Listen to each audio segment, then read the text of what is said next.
So do this one thing if you are taking it to your next level, your 1% life.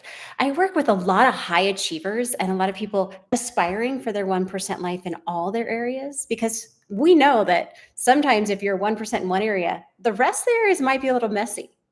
Hi, I'm Jamie G with LUXEeveryday, which stands for Lead a Unique, Extraordinary Existence Every Day. And today I'm going to talk about one of the top things that I recommend and work with my top clients, my high achievers, my high performers, when they're taking it to their next level or when they're wanting to maintain a new level. Because we know as high achievers, as performers, we're pretty much always taking it to another level. And if we're not taking it to another level, we might be resting and recouping from just having took it to another level, right? But what I also know is my clients, as they go to another level, it requires a whole new level of identity and tools and strategies because the level that you were at or that you're currently at is not the level that requires the same things. And so the number one place that I start with my clients is capacity. Capacity. And if you don't understand what I'm talking about, hang with me because I'm going to let you in on a huge secret that will change your life. Energy management is one of the top things that you can do in optimizing your energy to take it to the next level. Because when you have optimum energy, you can have on-demand energy. That means that you have the capacity to do more. That means you have the capacity to handle more stress, to live life with more joy. You have the capacity to handle more of your team, whatever's going on, right? Your family members, your health. You have the capacity, a larger amount of capacity to handle more. And who knows, there is so much more when you're taking it to the next level, when you're trying to strive and aspire to your 1% life. And so capacity and energy management are one in one, right? If you don't have the energy management, if you're not optimizing your energy, you're not going to have the capacity to maintain or achieve what it is you truly desire. You're going to get exhausted, stressed, overwhelmed. You're going to get overreactive. What happens when we actually take a step back and learn how to optimize our energy? It actually produces more productivity. It produces more motivation, more creativity, more problem solving, the ability to handle more. And you want more, but that means you need a bigger capacity to handle more because who you were before and the things that you were able to handle before are different than this next level version of you. So I just want to encourage you, if you are going to a new level, you need to start to identify the things that are extracting energy from you, the things that give you energy, because you want to start obviously taking out the things that are extracting, exhausting, stealing your focus. And you want to bring more of those things into your life that excite you, that align with you, that make you feel and act and be and lead more like that 1% version of you that you're walking into. Because the more that we do this, here's the thing is the things that you used to do, your habits, maybe the people you hang around. I know that's a tough one, right? Environments. Though some of those things are no longer going to serve that next level of who you are becoming and who you are aspiring to be, the person you need to be in that place. And so if you don't redirect and let go of some of those things, you're going to be exhausted. You're gonna feel stressed. You're gonna feel things. You're gonna have to get a little crazy, and that's okay because I can guarantee the 1% do things completely different than the other 99%. So, doing the things that nobody else does because you want to go to new places that nobody else that maybe you know is at. That's what the 1% do. And so I just want to encourage you, take moments today and really think about what are the things that no longer serve me? What are the things that are extracting my energy?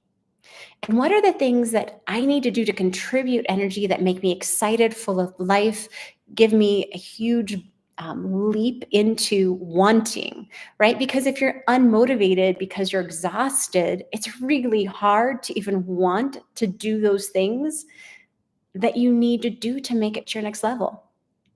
So I just want to jump on really quick today and just really encourage you because I remember this is just a really quick story, just to give you some context. So, years ago, I was going through a divorce. I was having a new career. I had three little kids. There was a lot of new things in my life, but it was also super stressful. And because of that, my autoimmune disease was taking over. Like on the weekends, I would be like put out and like as if I had the flu, staying in bed all weekend.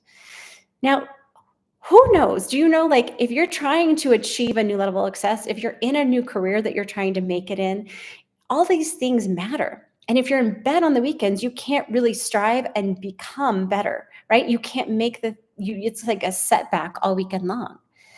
And my body needed that recovery. But also, I wasn't doing the things I knew I needed to do. And so I started one place.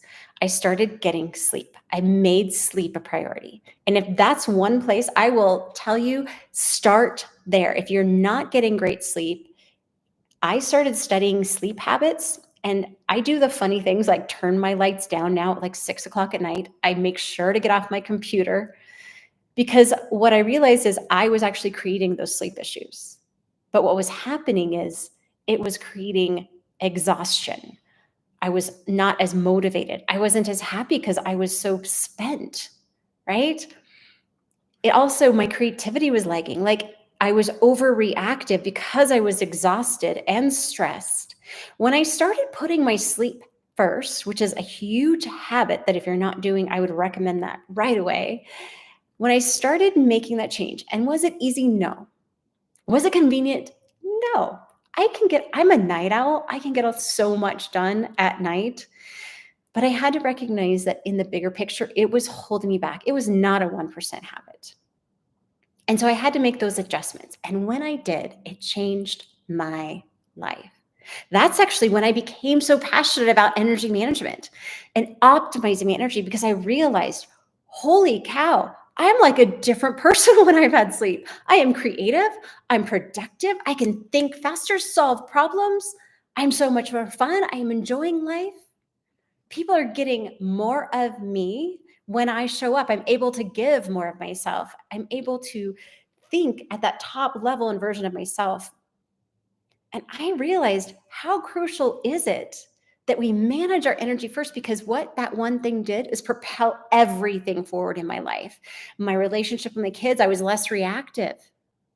I was less, you know how you get mentally tired and so you start going around and circling in your head, and then it just creates this opportunity for, like the inner critic to criticize you and then put you down further, right? There's so many things that can happen when we're not choosing the right habits. So I just want to encourage you today, look at your life.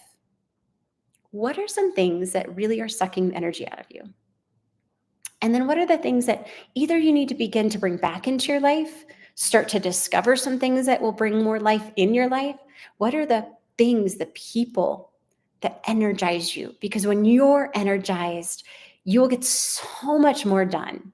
The 1% take time for the things that rejuvenate them. They take time to create. They actually create more space than they work a lot of times because they know that they can create so much more product, like so many more high level thoughts and things and actions and content and like all the things. Bill Gates used to go off for like 2 weeks just to create.